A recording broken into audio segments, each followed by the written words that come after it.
বেনামাজি মারা গেলে ওই বেনামাজিকে গোসল দেওয়া যাবে না, ইসলামের বিধান। হিন্দুর যেমন গোসল হয় না, এই বেনামাজিকে গোসল দেওয়া যাবে না। দুই, বেনামাজি মারা গেলে দাফন কাফন হবে না, ওরে কাফনের কাফন পড়ানো যাবে না। অমুসলিমদেরকে যেমন কাফনের কাফন পড়ানো হয় না, এই বেনামাজি বেয়াদবটাকে কাফনের কাপড় পড়ানো হবে না। তিন, বেনামাজি মারা গেলে ওর জানাজার নামাজ নাই। জানাজার নামাজ আপনি কার জন্য দোয়া করবেন? বলবেন আল্লাহ আপনি আরে ক্ষমা করেন, মাফ করেন, জান্নাত দেন, জান্নাতে ভালো বউ দেন, হুর দেন, এই দোয়া করবেন। বেনামাজি নাস্তিক বেঈমানের জন্য এই দোয়া করবেন? জিনা, এই দোয়া করা হারাম। জানাজার নামাজ পড়া হারাম। জানাজার নামাজ যে পড়াবে সে বড় কবিরা গুনাহ করবে, যারা পড়বে এরাও কবিরা গুনাহ করবে, ওর লেগে দোয়া করলেও পাপ হবে। এই তিনটা তো হলোই না। এই বেনামাজিকে মুসলমানদের, আপনাদের একলারামপুর কবরস্থান আছে, সেখানে মুসলমানদের কবর, মুসলমানদের কবরস্থানে এই বেনামাজি বেয়াদবকে কবর দেওয়া যাবে না। কারণ কেন যাবে না?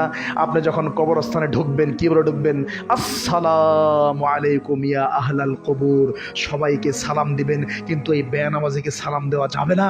এই বেনামাজি বেঈমান যে ঈমান হারিয়ে মারা গেছে, এর কবর যদি ওখানে থাকে তাহলে তো ওকেও আপনি সালাম দিলেন। এই জন্য ওর কবর ওই মুসলমানদের গুরুস্থানে দেওয়া যাবে না।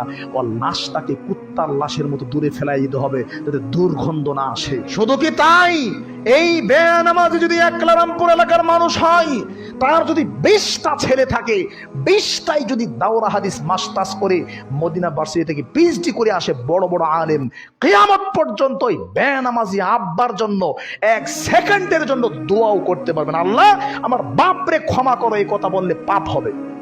আল্লাহ আমার বাপরে ক্ষমা করো, এই কথা বললে পাপ হবে।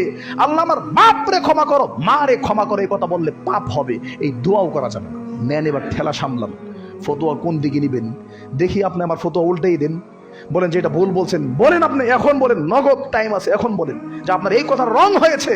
যে না, বুকের মধ্যে সাহস নিয়ে আল্লাহ আমাকে যতটুকু শক্তি দিয়েছে আল্লাহর জন্য আপনারা নামাজ পড়েন না, মনের এই কষ্টে বলছি, বেনামাজি যারা আছেন নগদ এই মুহূর্তে আপনি তওবা করবেন।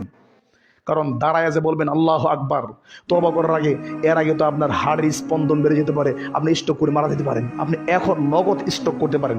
এখনই আপনাকে তওবা করতে হবে, এখনই, যেখানে বসে আছেন এখনই। আল্লাহ তওবা করে ফেললাম, কারণ নামাজটা বাকি আছে। আর জিন্দেগিতে সালাত ছাড়বো না, ছাড়বেন? সুতরাং আজকের এই বক্তব্য আর লম্বা করছি না।